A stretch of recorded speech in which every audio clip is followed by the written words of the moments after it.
authentic conversations about ourselves and our community, exploring topics that uplift and inspire us. From personal growth to social change. So grab your teacup and get ready to join the conversation.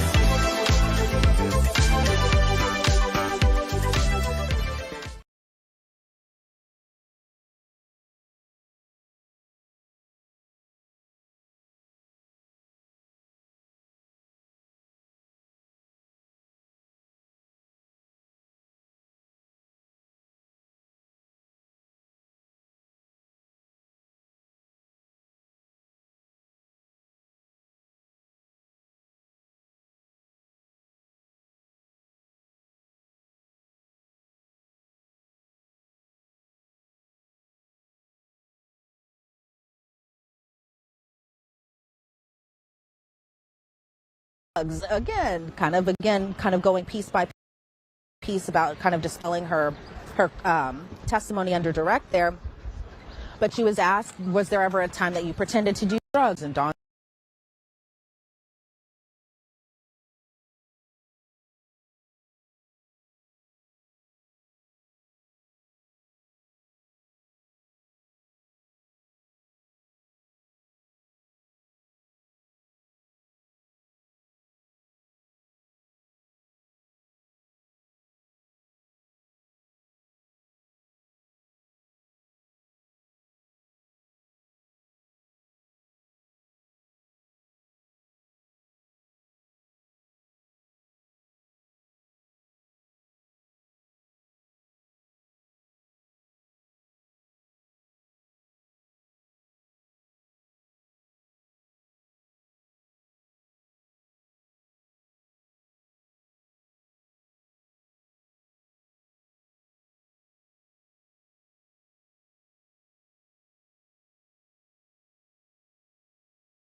unique. she was asked who gave payment to One Stop, and she being Dawn told she never saw anyone give payment to One Stop, and so there was kind of that, and so that was another moment where it's just statement that she had made on Friday and even today, just as far as insinuating that people go missing just equates to a death threat. Nicole Westmoreland said this is not the first time that you explained that incident because you sat down with prosecutors, and then that's when she started going by all these different dates. She's in 2024. Diddy had told Dawn, and this was according to the statements that she had made to federal prosecutors, that this was a passionate argument, and that the defense says you didn't tell prosecutors at this time the whole where I'm from, people go missing part. Then in the March 18, 2025 interview, this is, I guess, her second interview with federal prosecutors, the defense says that you didn't tell prosecutors about the whole people go missing part. Dawn says, I'm answering the questions as best I can.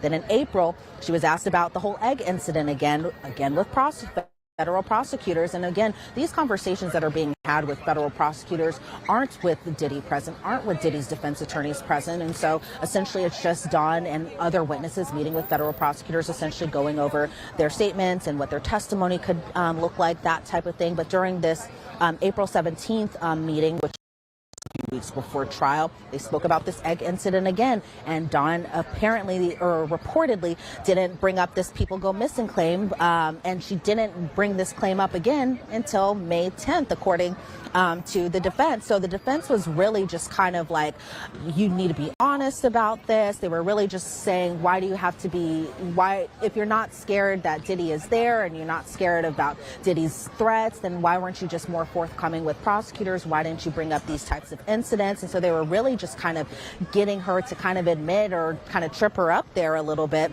Then she was asked about these other incidents, such as the dinner incident with celebrities there. And that's when you start to hear the names of Neo and Usher being present at this incident. And this is your sign to go get the 3-on-6. My name is Melissa. I grew up hating my. She was asked, why didn't she mention that other celebrities were there? She really only mentioned that Diddy's employees were there. And Dawn said that she wasn't asked what celebrities were there. And so then they bring her civil claim or her civil lawsuit again and talk about how there was this incident in the civil lawsuit where Diddy allegedly dragged Cassie out of a car, but to the federal government, she was this didn't happen, and that she was actually misquoted from her lawyer, which I thought was kind of, a little interesting there, because her lawyers are sitting inside the courtroom when this testimony is going on. And so she kind of essentially blamed that this was kind of a mischaracterization from her attorneys when they were drafting or writing up that lawsuit. Then she was asked about the Central Park Festival and the whole incident there where Diddy allegedly punched or I believe slapped Cassie in the face. And she was asked, was there a camera crew there, because they were reportedly filming something during this, and that Dawn was quick to say that this whole incident wouldn't be on video, and that they weren't actually filming in the bathroom. So whatever camera crew was present didn't capture just, I guess, the interaction between Cassie, Kalina, and Dawn Richard inside this bathroom. And so at one point I thought they were going to bring up the video inside the courtroom, but we didn't see any type of video, I guess, from this whole day or anything like that. And then she was asked, the defense said she was never alone with Diddy. There was always someone else there, like Kalina Harper. Kalina Harper, I think, kind of pretty interestingly, after Dawn Richard's out, Kalina Harper kind of made this statement, or she did interview, just essentially kind of denying Dawn's claims that she didn't witness Diddy beat Cassie, and there's been kind of a lot of hiccups there. So I think as far as Kalina Harper is concerned, I think that it's possibly the defense might use Kalina Harper to kind of dispel what Dawn Richard had to say, maybe possibly as a defense witness, but I'm not 100% sure there, so I just definitely want to point that out there. Then Dawn was asked about the guns and whether or not Diddy's security team brought guns around because they're protecting this mega celebrity. And so, of course, his bodyguards are going to be carrying guns around. And she was asked, what instances did you see Diddy carry these guns? And she said that she saw one incident at the studio in New York, another incident here in New York, another incident at Diddy's house, also in New York. And Diddy said that, Dawn said that she never saw Diddy wave a gun around or load it or put bullets in it, but she just reaffirmed that she did see Diddy with a gun. Then she was asked about drugs, again, kind of going piece by piece about kind of dispelling her her testimony under direct there. But she was asked, was there ever a time that you pretended to do drugs? And Dawn said that she did. Then she had testified today she saw Diddy do cocaine, but didn't tell this to prosecutors during her October interview. And during her October interview, according to the defense, she never said that she saw Diddy do any type of cocaine. Okay, so I'm going to stop it there and sip some tea. Miss Miller goes really fast, but we're staying with her. Don Richard was pretending to do drugs. Now, I don't know if y'all saw the Don Richard interview she had on. One second. Let me find it. Because I did a review on it, but for some reason it kept like glitching, so I couldn't really upload it to YouTube, but it's on my Facebook. Hold on. Charles interview.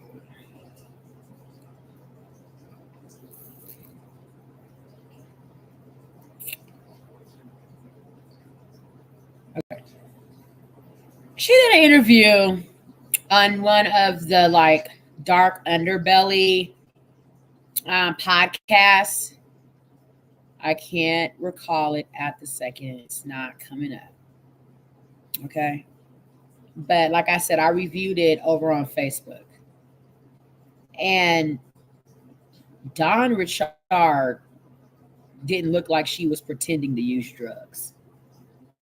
Okay. She looks like at some point in time, she may have delved deep into some drugs with someone at some point in time, because during the said interview, she seemed whacked out of her mind. Okay. And everyone saw the interview. It was on one of like the dark underbelly podcasts, and we wouldn't look at that and say she was pretending. Okay. And Dawn admitted during this time, because really Nicole Westmoreland was really just kind of like poking every hole that she really needed to poke here. Dawn admitted that over time her story has changed, because for all these events happened so long ago, and I think that kind of worked into her favor as far as why she wasn't recalling some of these. We're talking about 2008, 2009. It's 2025, and I think she was kind of, essentially saying that this was a long time ago, and so that's why kind of her memory's been a little back and forth there. She was asked about One Stop, and then when they were referring to One Stop, again, this being this alleged drug dealer that would bring Diddy drugs to the studio. Whether you're looking for more flexibility in your schedule or personalized support from licensed teachers, we can meet your child's unique. She was asked who gave payment to One Stop, and she being Dawn told the government she never saw anyone give payment to One Stop, and so there was kind of that, and so that was another moment where it's just like, oof. But as far as just the threats that Dawn says that she had went through, she said that she had felt scared just during her time working with Diddy, that she departed with Bad Boy in 2011, and the defense says that she being Don Richard, actually asked Diddy to come back because she wanted to work with him again. And the defense says that there was times that Dawn herself initiated communications with Diddy on several occasions, even though Dawn was allegedly scared of Diddy. And so then they were talking about. And I'm going to pause it right there. We have also been made to understand that Dawn was touring with Diddy in some capacity, in some type of tour capacity, recently, up until like 2023 or 24, until Diddy started getting into these legal matters, and then it fizzled off. Okay, so yeah.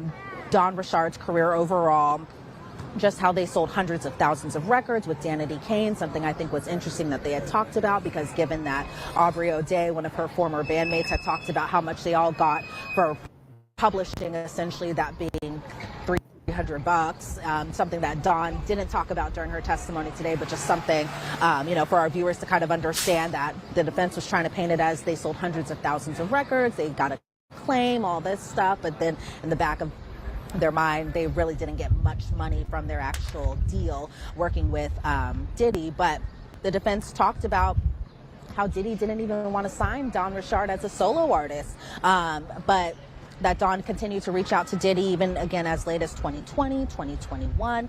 The defense claims that Dawn was angry about the dismantling of the group. I think they were referring to either both Danity Kane and Dirty Money or just Dirty Money itself. But Dawn essentially said that she was saddened by the whole situation.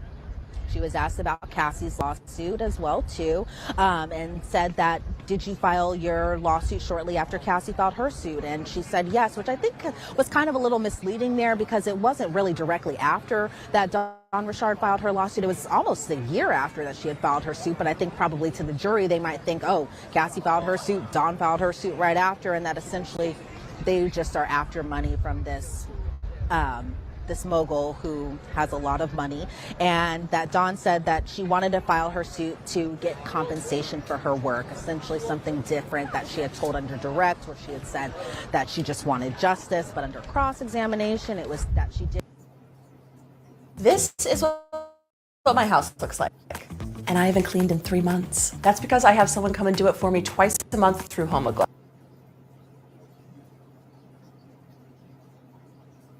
She did want compensation for the work that she felt like she was owed while she was a recording artist for Sean Combs. And so I think under the redirect, the prosecution was really just kind of talking about the threats that Diddy allegedly made as far as keeping quiet and people going missing.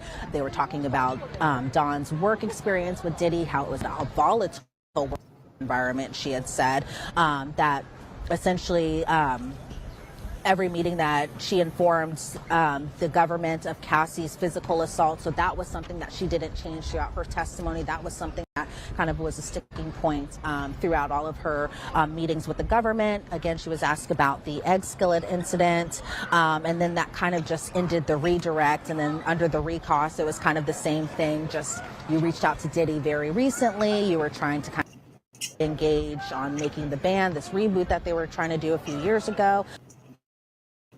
You were trying to get everything back together, and if you were so scared of Diddy, why would you try to get Dirty Money back together? And that was essentially because she was trying to help out Kalina Harper, but then Nicole Westmoreland was like, you know what all that entails. If you were to get the group back together, you'd have to do tours, you'd have to be in hotels together, you'd have to do appearances together, interviews together, travel together. And Dawn essentially had to say, she was willing to do that, also while saying that she was feeling threatened and intimidated by Diddy. So the cross-examination was a little rough. It was a little hard to watch, but I think, to Nicole Westmoreland's point, she kind of did what she had to do, which was have a lot of people thinking, wow, if you said this under the rec, but you said this under cross, really, what can I believe? And I think the defense did a really good job there at kind of getting to that point. Yeah, she raised a number of questions about her credibility, about Dawn Richard's credibility. A witness who has inconsistent statements or says things allegedly at the first time or near a trial. Juries sometimes don't look favorably upon that. The idea of a financial incentive and motivation, same thing we heard with Cassandra Ventura. Before we move on to the next witness, real quick, Elizabeth, I know it's impossible to know, but how is the jury reacting to the cross-examination of Dawn Richard? Were they attentive? Were they checked out? What could you tell? Well, the jury was very attentive during this, because when I always say the word tennis match eyes, because that is what it is, where it's like Nicole Westmoreland asks a question, then they go to Dawn Richard. Dawn Richard answers the question, then they go to Nicole Westmoreland. I saw some of the jurors taking notes. I saw some of them looking at the exhibits, which there weren't too many exhibits during Dawn's testimony. It wasn't like a whole bunch of text messages that we got during Cassie's testimony, or even like Carrie Morgan's testimony that we'll get to in just a little bit. But as far as just Dawn Richard's testimony overall, I felt like the jury was maybe thrown for a loop a little bit once cross-examination happened, because I myself, if I was a juror on there, I'd be like, oh, wow, so you said this here, but you didn't say this here, and yet I know you're trying to be honest and tell your statements aren't making the most sense. And so I can only imagine what the jury was feeling. It's like being checked out. Didn't see any of that. Okay. Now we move on to Kerry Morgan, somebody that we heard about a lot last week when Cassandra Ventura Fine was taking the stand and was testifying. My understanding, this is Cassandra Ventura Fine's former best friend, not current best friend. Talk to us about the highlights from her direct examination. Then we'll move into cross. But first, direct examination. And do we have an understanding about why she is no longer friends with Cassie? Well, Jesse, I got to tell you, it's pretty simple as to why Kerry and Cassie are no longer friends. And that answer is simply the defendant being Diddy. And I'll get to the reason why in just a second. But Kerry specifically, Kerry Morgan, was somebody that I personally myself was interested in all that she had to say. She has been Cassie's best friend for a number of years. They were best friends for about 17 years. And then it was just one incident that happened in 20 that just kind of dismantled everything as far as their friendship goes, to the point that the two no longer even speak to one another, even though we all know that Cassie is no longer with Diddy in this situation. And I'll explain more just about that right now. But I thought one interesting point from Kerry's testimony today was that she did not want to testify. She had said that in open court today. She said the only reason she was testifying was because she was subpoenaed to testify, so she was required to do so. But I will say, just in respects to the difference between Dawn Richard, who appeared very nervous, very kind of quiet and timid as far as on the witness stand, from somebody who maybe wanted Kerry, who flat out.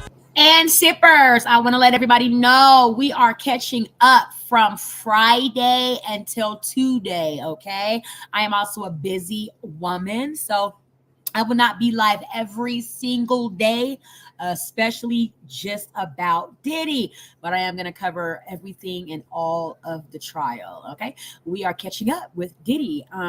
Cassie testified. We've got the security guard that testified, the escort that testified, Kerry, her friend that testified, Don Richardson that testified, and her mom that testified, maybe another person testified. And we're going to finish up with that today strong on Tanisha Talks Teas. Remember, when you come into the tea room to fill up your cup with this tea, and like and subscribe. Thank you. Said she didn't want to testify. I felt like Kerry's answers were a little more direct. She seemed a little more confident in giving her answers to the best of her ability. If there were things that she didn't recall, she just simply had said that. And so as far as the reason that Cassie and Kerry are no longer friends was because Diddy had assaulted Kerry with this wooden hanger. Apparently, he had grabbed her by the neck to the point that Kerry had a concussion. And this was something that had happened in 2018. And girl, not that he gave her friend a concussion, okay? And see, that's why you don't always poke your nose in people's business, especially when you know that they're not going to go. Okay, you can potentially get yourself killed or severely injured. Diddy gave her friend a whole discussion after the fact, but the two haven't spoken really since this incident. Again, that's in 2018, so it's been a while now. But at first, the prosecutor, and that being the questioning by Meredith Foster, they were getting into kind of the foundational stuff. So they go back to the time period of around 2004. That's when Kerry was living in.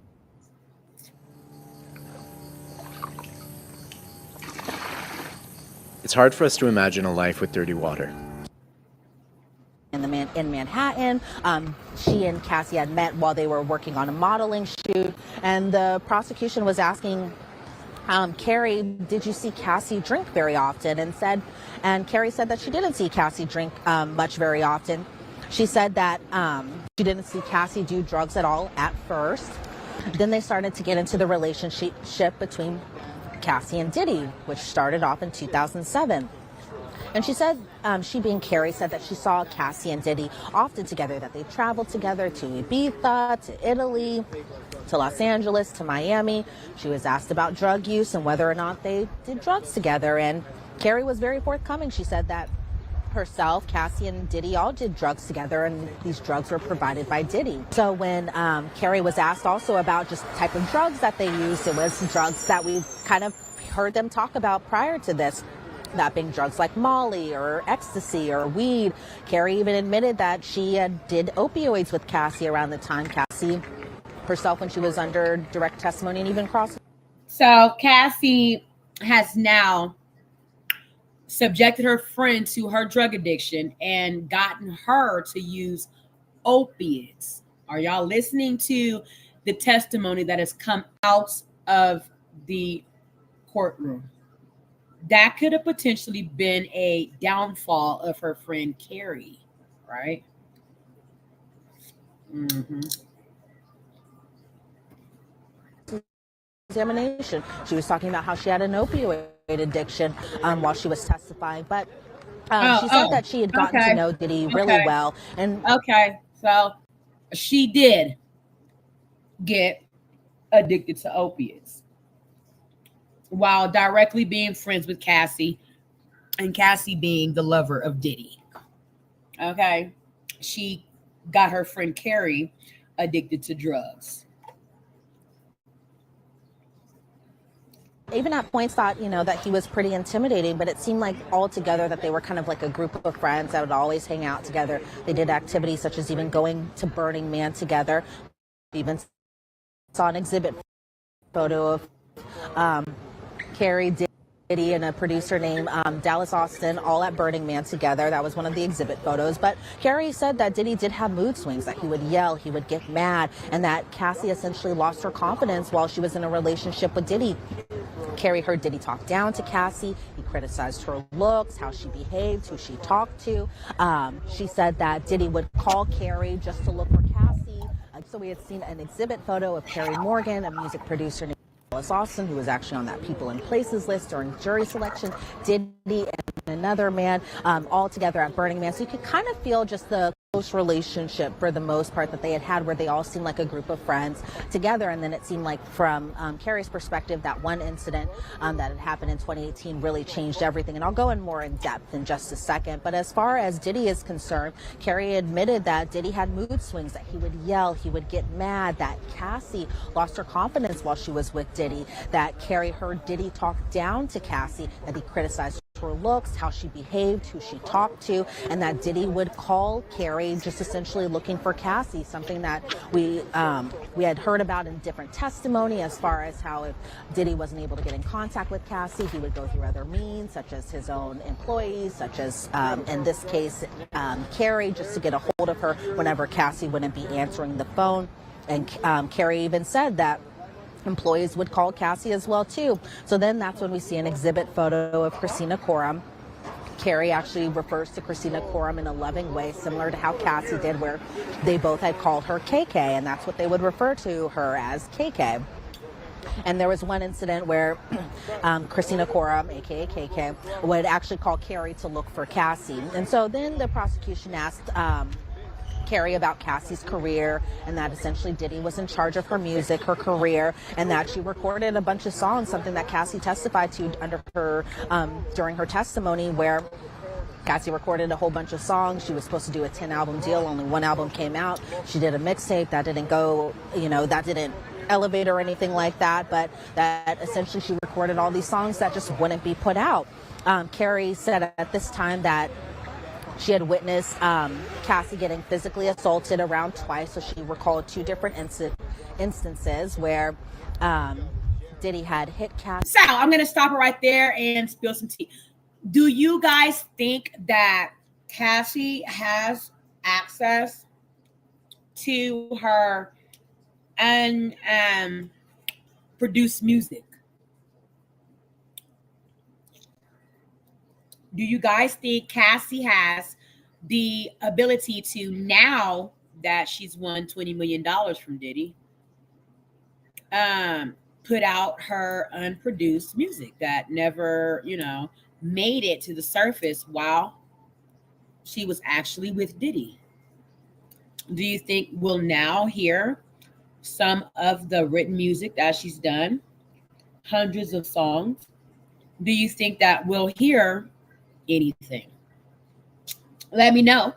Drop your tea in the chat and pour me up whether or not you think Cassie will put out any music that she wrote while she was with Diddy and actually have it produced now.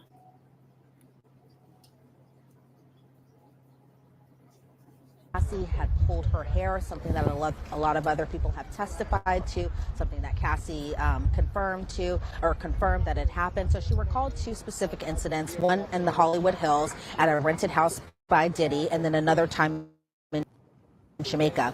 So the witnesses to the Hollywood Hill incidents were a security guard named Ruben and then Carrie. And during this incident, again, Diddy had hit her. I know me. I crack my sunflower seeds while I'm sipping my tea.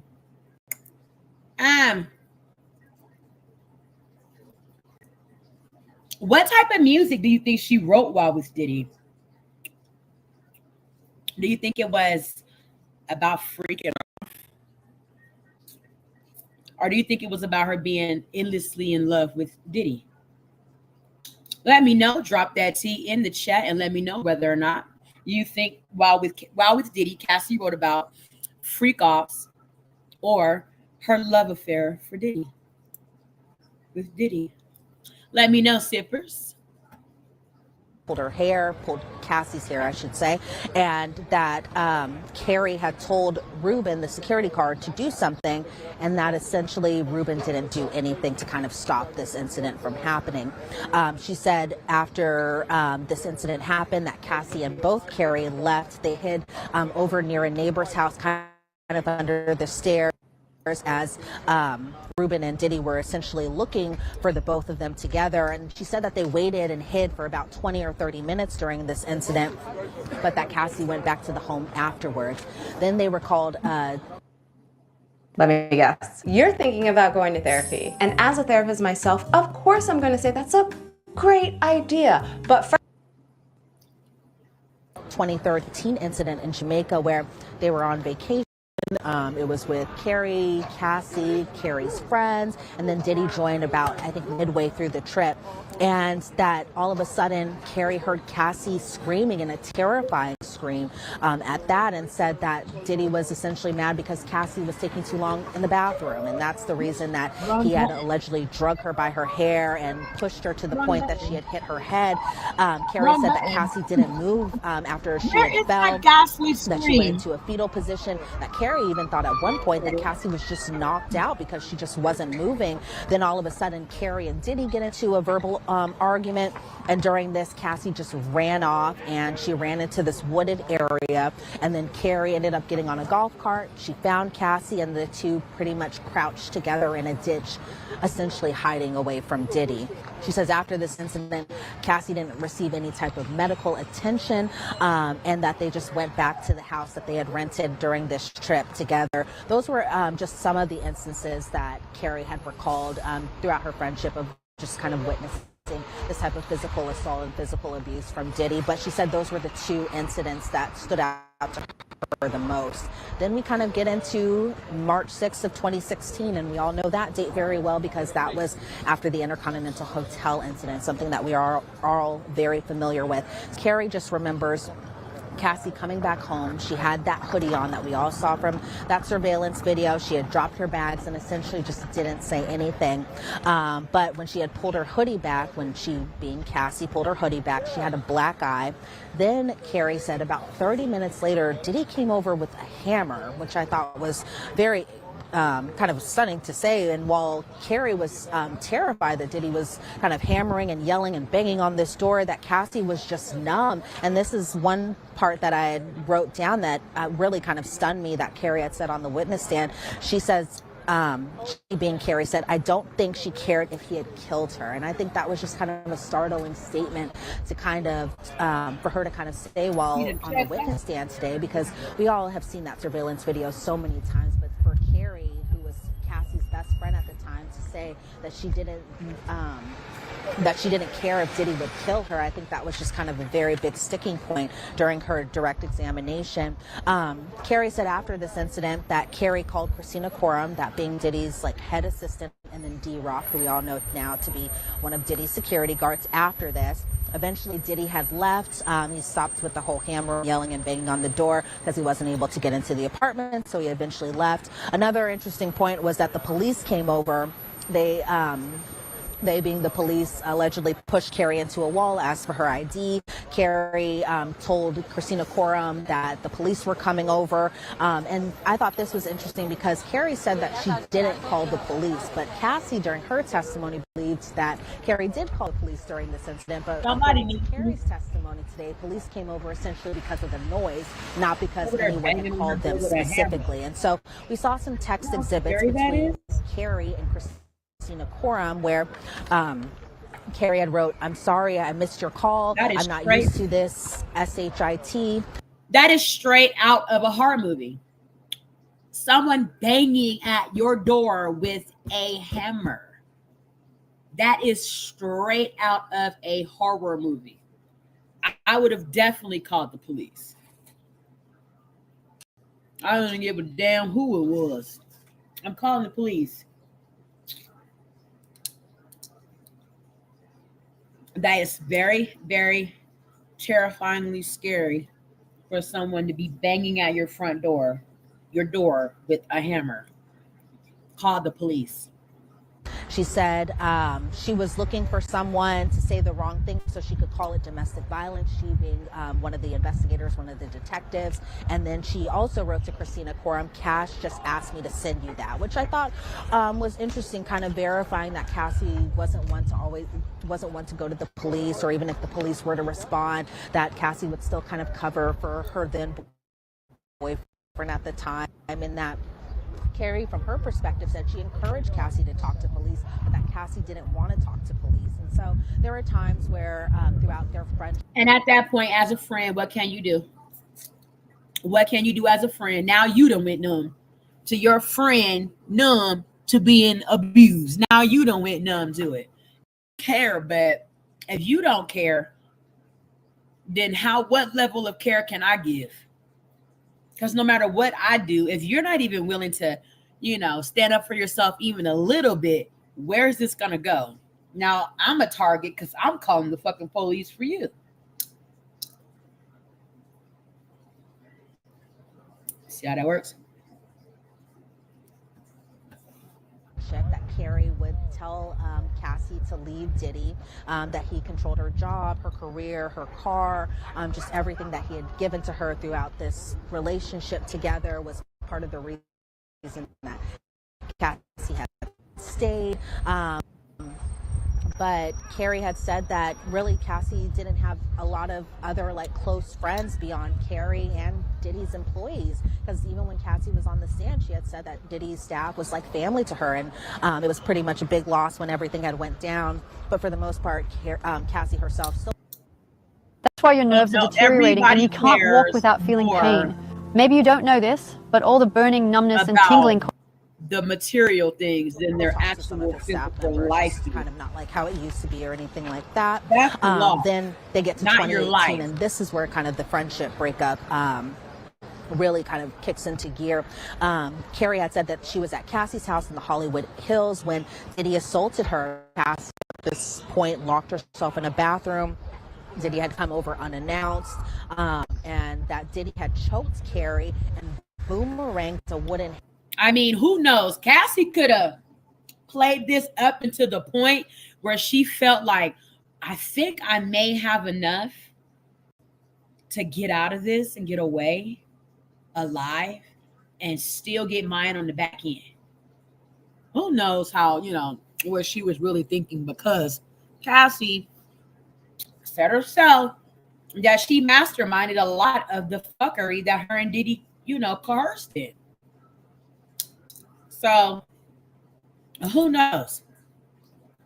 Cassie might have let shit build up until she knew when to scooty boo, and then, do what she did, which was file a winning lawsuit that got her $20 million.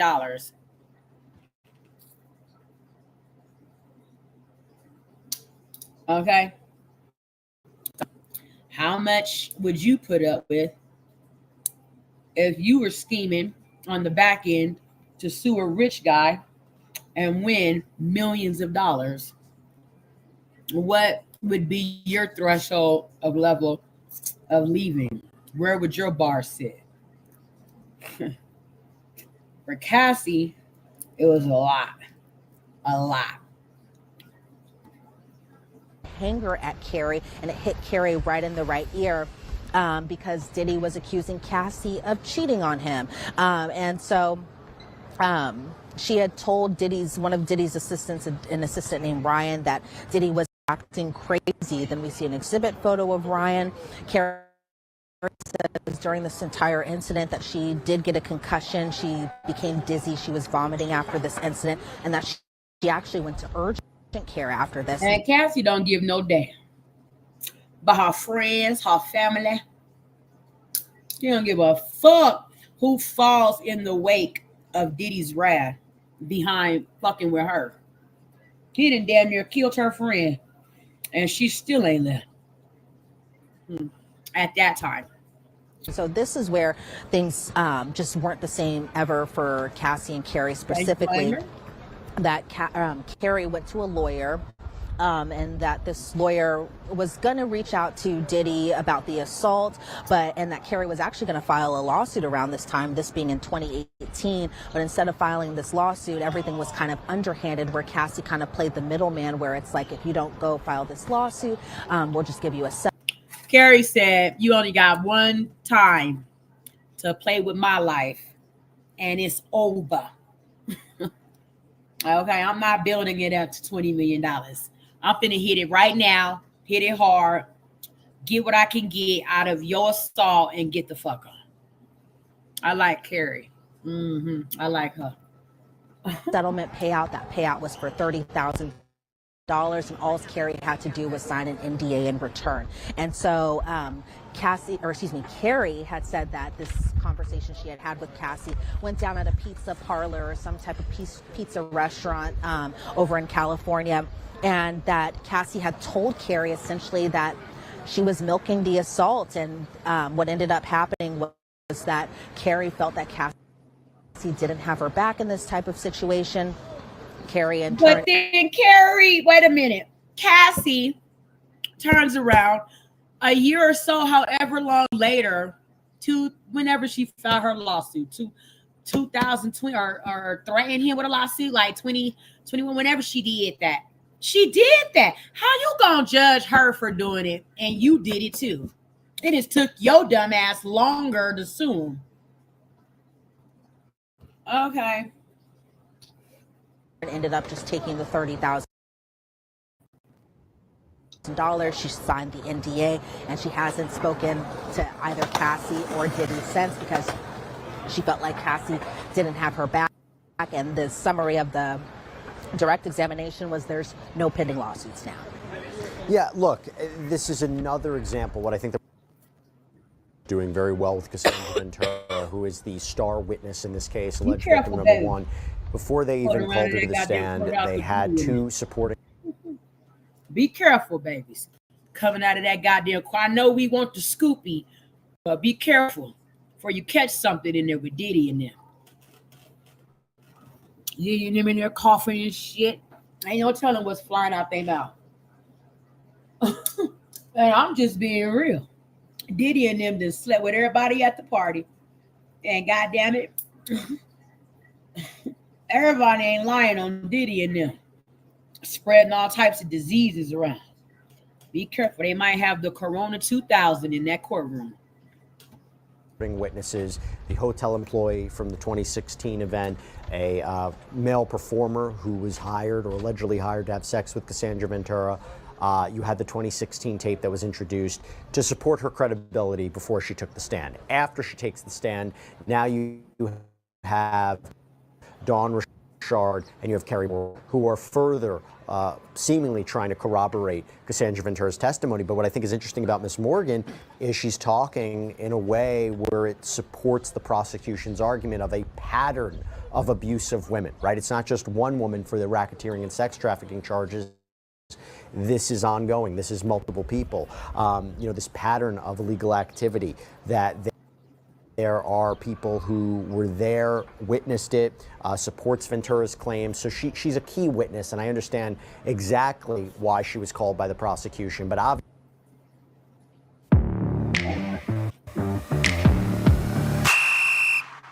Janet, when's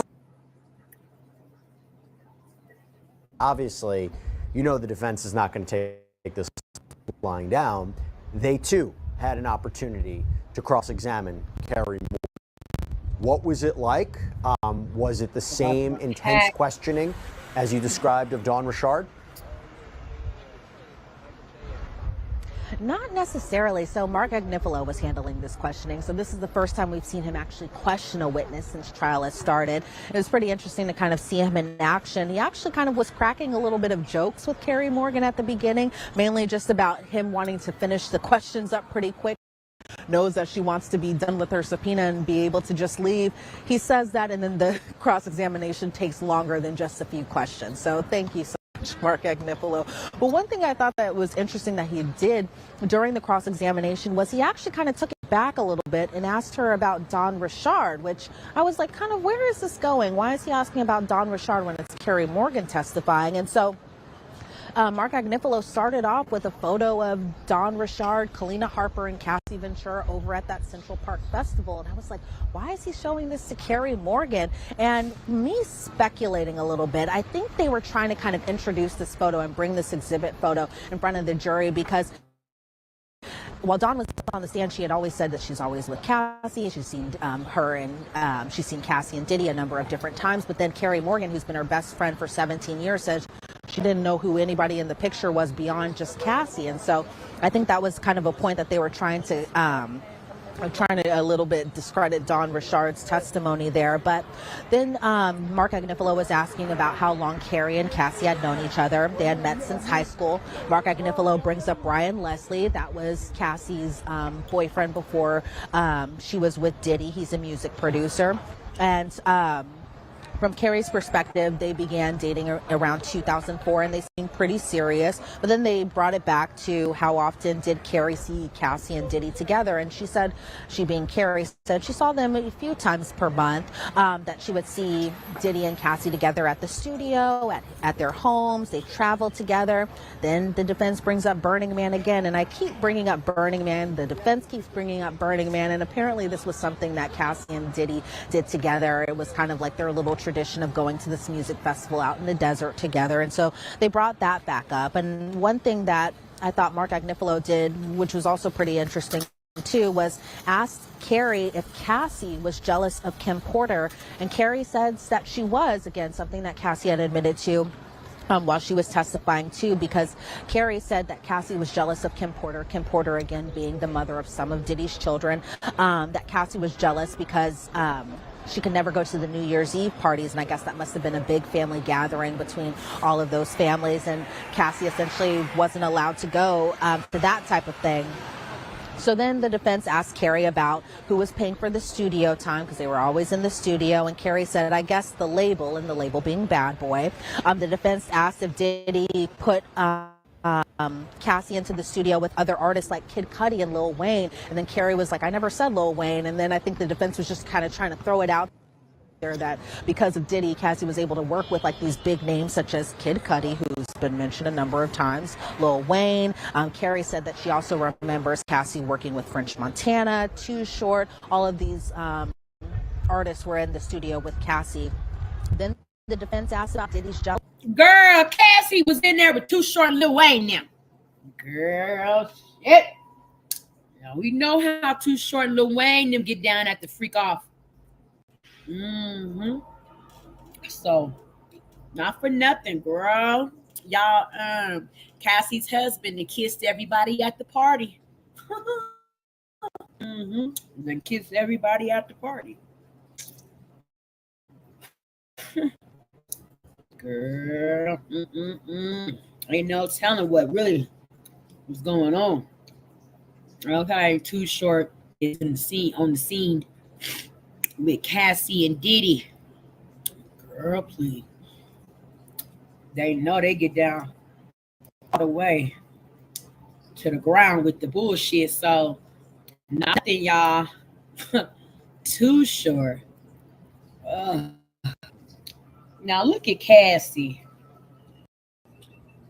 and listen to Too Short.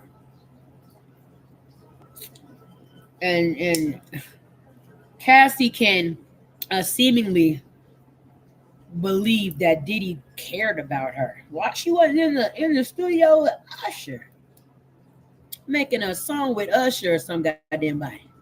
Shoe short. Girl gone. Jealousy, and that Carrie kind of always saw the drama play out. Then she was asked about Chris Brown, another celebrity name that was mentioned a couple times during this trial, where the defense asked about Chris Brown and that Diddy was jealous of Cassie dancing on Chris Brown, and that Carrie says she actually doesn't remember this whole entire incident happening, because I think this incident with the Chris Brown dancing was like 2013, so what, 12 years ago now at this point.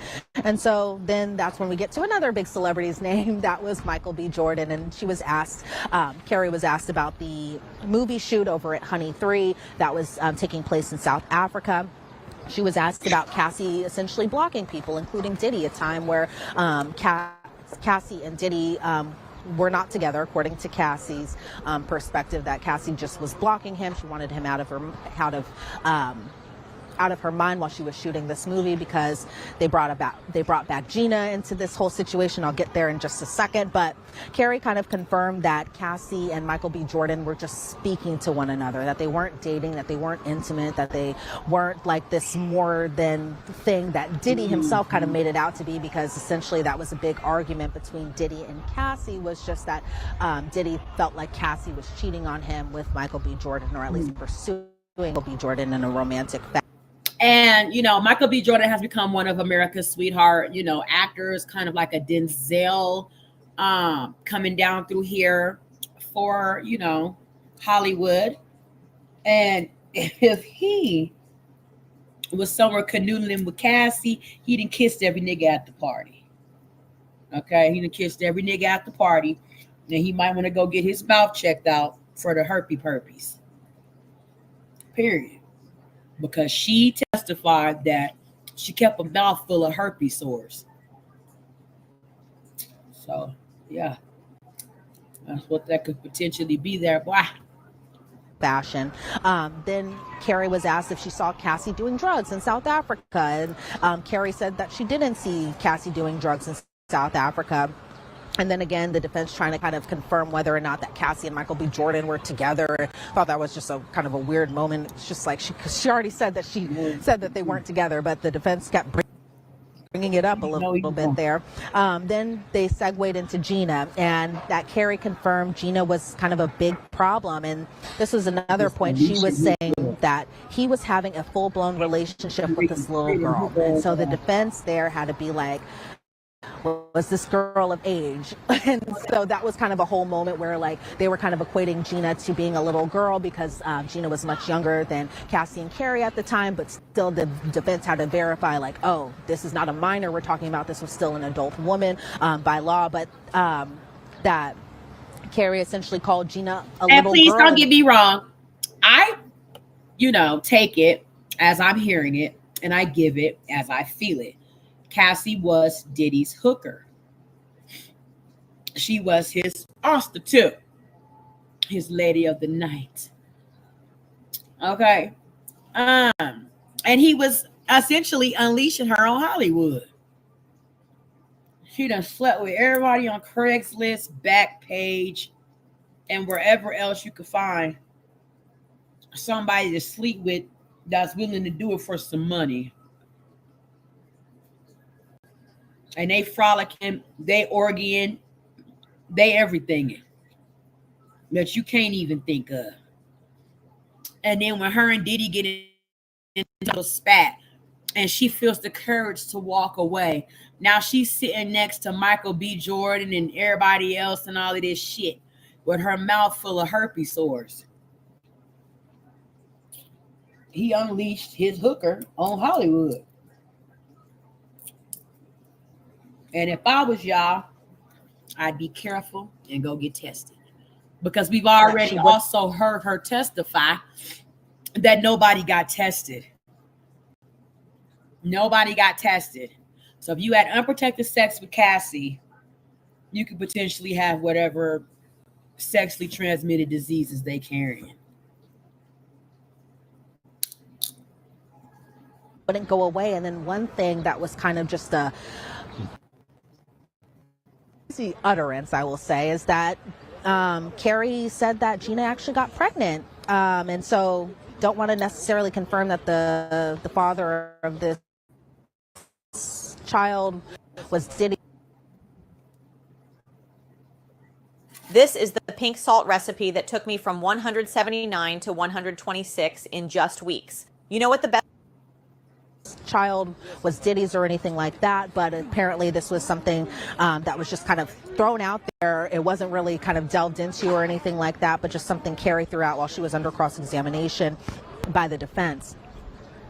Then Carrie was asked whether or not there were times that Cassie wanted Carrie to cover for her, and Carrie says she doesn't remember.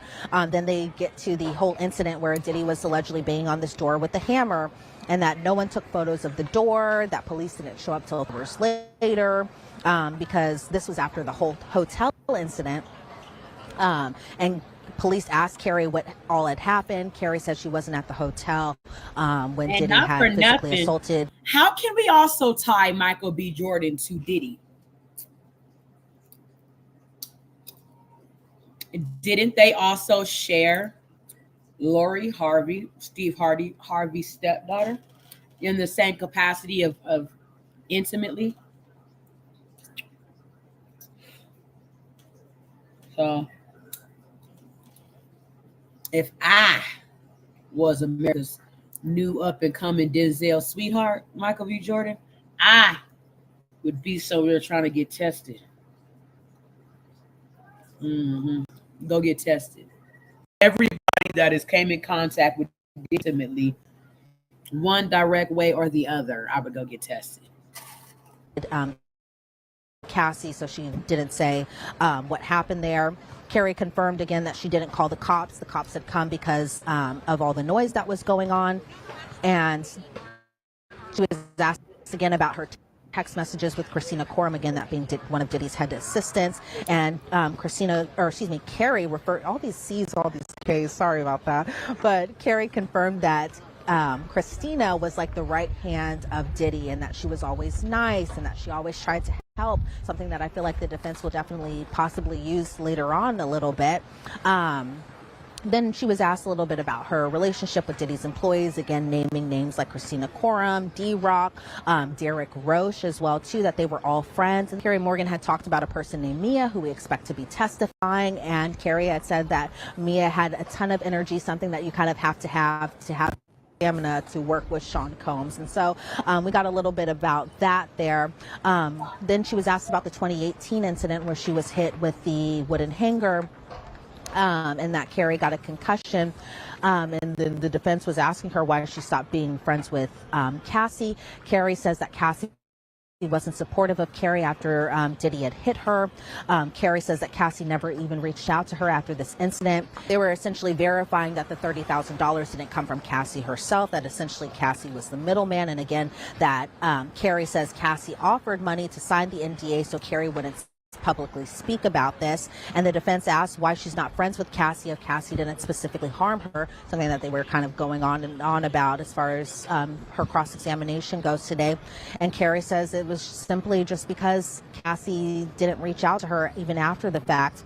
Later on, we were shown some more exhibit photos, those being of Carrie, Cassie, and a woman named Bonna together. Bonna, somebody who had also filed a civil claim against Diddy, somebody that we possibly expect to be testifying for the government in this case, but that's not 100% sure just yet. The defense, Diddy's attorneys, were asking Carrie if Carrie, Cassie, and Diddy all did drugs together. Carrie said yes, something that she had answered to under direct. The defense asked if there was times that Diddy wanted Cassie off drugs, and Carrie confirmed yes, that Diddy actually sent Cassie away to Mexico to get some type of treatment for this. And they were asked if Bonna brought drugs to Cassie, and Carrie did kind of confirm that. Then we saw an exhibit photo, this one a group photo. It kind of, I couldn't tell if it was a selfie or just someone taking the photo and everyone was just super close together, but Carrie kind of verified some of the people that were in there, like Eli Maroon, Rob Holiday, Keke Palmer, Deontay Nash, a person named Luba, Bonna and Cassie were all in this photo together. And I think the defense was trying to kind of get at, you guys did all these things together. You guys were best friends together. You got opportunities to go to places maybe you wouldn't have if your best friend wasn't dating a big giant mogul at this time frame. And so the defense was asking, did you guys have a lot of fun? And Carrie verified yes. Was it exciting for the wrong reasons? And Carrie verified yes. And Carrie had also said, the defense asked Carrie, you love some of them being the people that she's no longer friends with, but that she knew during her time being around Cassie, being around Diddy. And she said, yes. We saw, again, another photo, that being the Burning Man photo with Lucas White, Dallas Austin, Diddy, Carrie, all in Burning Man together. The defense asking her, did you have fun? She said, yes. And she was asked again, from your perspective. Thanks for watching. Remember to show your support by liking, subscribing, and sharing. It's a blessing. Keep your teacups filled and ready for my next upload. Until then, stay inspired and remember, always stay dipping.